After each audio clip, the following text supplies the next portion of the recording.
Alright, good morning everybody. This is Menorcan Magic here in Mikey's Inner here in beautiful, cool St. Augustine, Florida this morning. I want to do a little short video on something that a lot of you folks have never seen, because Phil and I encounter a lot of folks when we go about demonstrating stuff around that honestly had no idea that nets were ever made by hand.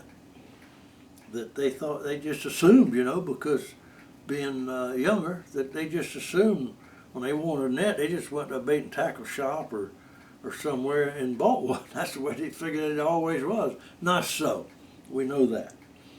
All right, what I've got here, I want to show you, this is almost 6.5 foot shrimp net. And I got to tell you, I'm going to explain exactly, how it was made, who it was made by. This was made by a old Menorcan. That's what all us descendants were, Menorcans, net makers. And this guy, his name was Freddy Andreu Menorcan name. And Freddy was, I didn't know him personally. I remember seeing him on the beach and stuff, but I didn't know him personally. He's a little short guy. Most Menorcans were short and stocky. Some of them were short and skinny, some of them were short and stocky.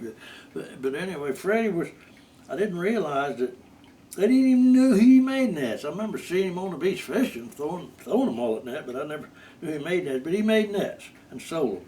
Anyhow, this is a net, and I gotta tell you that this net's a 1/2 inch mesh shrimp net.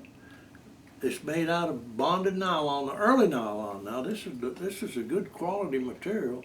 I can tell you, I know this net is at least 60 years old, maybe a little better. This net was made probably in the late 50s or very early 60s. Most likely the late 50s. That's when the first bonded nylon came out. Anyway, in the top there's a cow horn.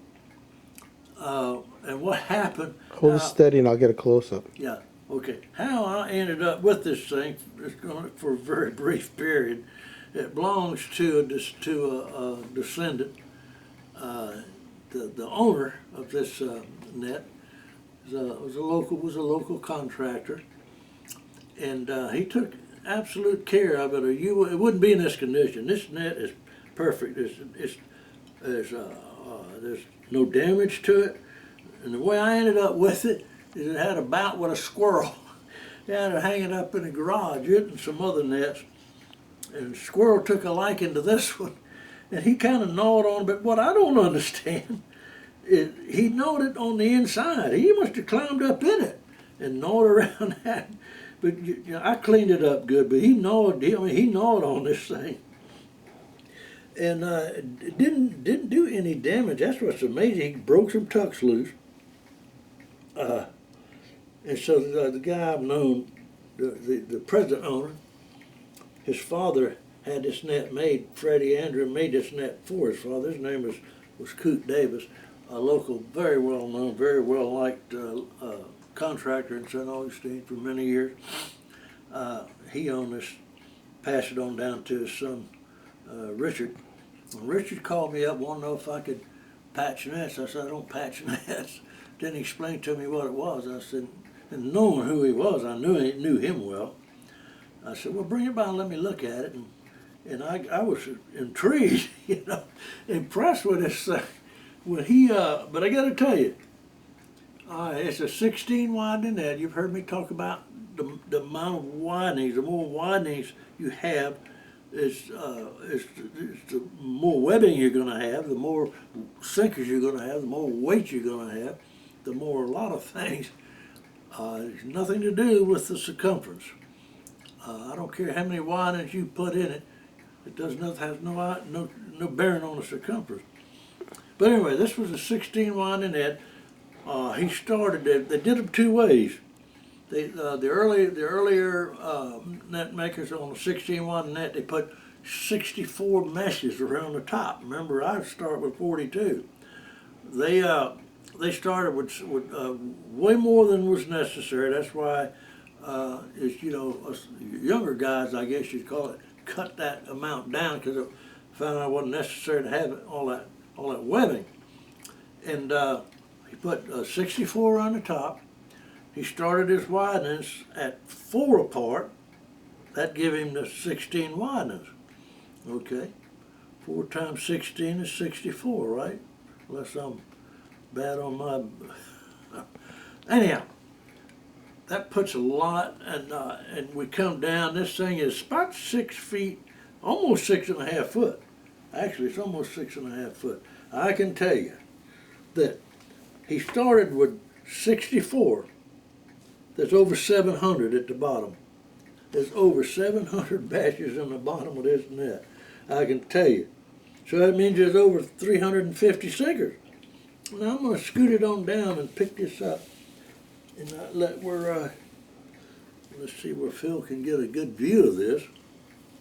You can see how close that lead is together here, and it's remarkable. You know this net was used. I did a little post on this on Facebook.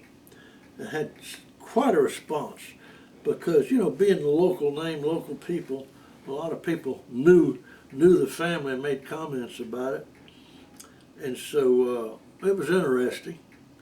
But anyhow, as you can see how close, I'm going to have fun putting the new brown lines in here because I've got to come in between. I got to come in between the last 2 meshes and around that quest, a 1/4 inch solid braid nylon foot line. I can tell you that, just like I use. So anyway, in order to put the new braid lines in it, there were 16. He had 16 widenings, so I'm going to just duplicate it. Normally, I put a few more myself when I make a 6 foot net. I usually go to 18 or 20 braid lines, but I'm just going to put one at every widening, just like he did, because it's just duplicating the net. But anyway, I don't know what else I'd like to tell you about it. I think I described it to you. It's amazing. The workmanship is really, really, really good.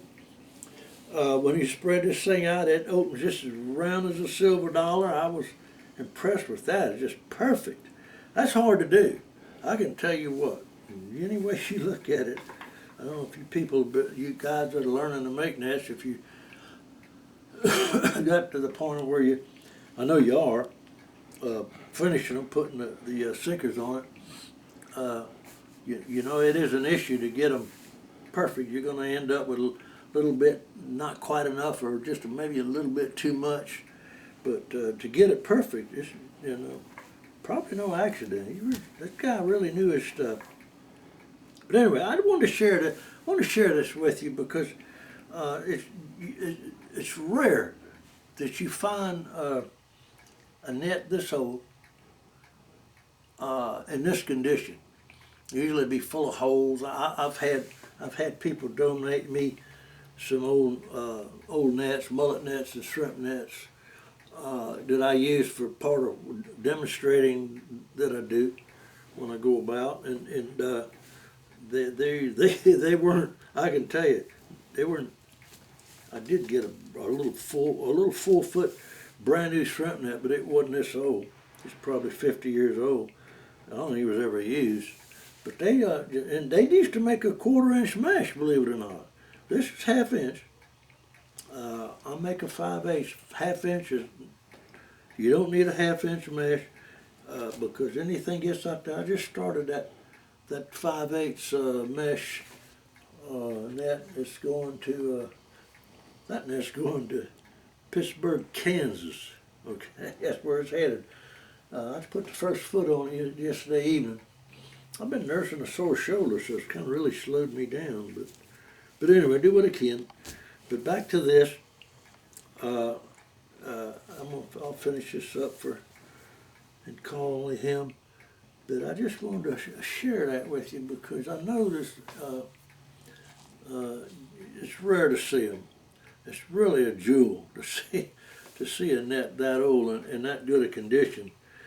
They really took good care of it, and it was hanging up in a garage. And but a squirrel got into the garage. Came down through a hole in a roof or eaves of the roof or something or another, and got in there. And it was remarkable that a rat would eat the net up. I've had a rat get in I had a beach seine some years ago. I had in a big tub, and I had it out in my shed out there, and rats got in it and just, I mean, eat holes all in it. I just took and cut the lead line and floats off of it and throw it away. There's no patching it. But anyway, with all of that said, I'm glad, hope everybody's staying safe and behaving yourself. And you got any comments, you can contact me at my phone number, if you want to call me, is area code 904-217-7974. Email preferably is usinamike, SUSINAMIKE @gmail.com. Love to hear from you. If you want to make some comments on YouTube, I answer some of them. I try to get to them. But I do get a lot of comments, a lot of favorable. People are enjoying me sharing this information with everybody, because it's stuff that you won't see. And I can tell you that. This is really a gem. With that said, you guys take care of yourself until the next time Phil and I are gonna, we're fixing, I got my old sinker making clothes on. We're fixing to go out. The lead's in the process of melting. Phil plugged it in when he come in, so we're fixing to go out. I got to make. I got a few. I got about 20 or 30. I got to make. We got to make 200 mullet net sinkers. I finished an 8-foot mullet net. It's ready for the sinker, so we're gonna make sinkers. We're fixing to go out and do that. Probably gonna have us a coffee. It's a little cool here. It's in the middle 40s. It's gonna warm up. But for a couple of old farts, we're not crazy about the cold. so with that said, for goodness sake, everybody take care of yourself. And my buddy J.D. Powell, I know you're going to see this. Hats off to you, making your nets, learning. He's taught himself how to make nets. He's making nets. He sent me some pictures and doing a great job. It's good to hear from you guys that's doing this, because I hope you're going to keep it going. Okay.